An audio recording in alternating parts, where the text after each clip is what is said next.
भगवान श्री कृष्ण जब माता देवकी और पिता वसुदेव को कंस के चंगुल से छुड़ाने गए, तब उनकी उम्र 14 वर्ष थी।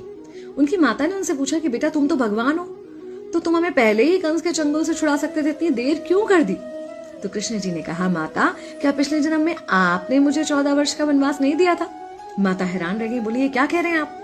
तब कृष्ण जी ने बताया कि पिछले जन्म में मैं राम था और आप थी माता कैकेयी, और आप ही ने मुझे 14 वर्ष का वनवास दिया था, और कर्म फल से कोई नहीं बच सकता माता, इसलिए आपको 14 साल का ये दुख सहना पड़ा। तब आश्चर्यचकित होते हुए माता ने पूछा, तो फिर यशोदा पिछले जन्म में कौन थी? कृष्ण जी ने बताया, वो थी माता कौशल्या, जो 14 साल तक अपने पुत्र से अलग रही थी। उन्होंने उस दुख को सहा था, इसलिए इस जन्म में 14 साल मैं उनके पास रहा और मेरे साथ रहने का, माता और पुत्र के प्रेम का सुख उन्हें मिला। कहने का मतलब यह है कि कर्म फल से ना उस युग में कोई बचा था, ना आज कोई बचेगा। खुद भगवान भी कर्म फल से नहीं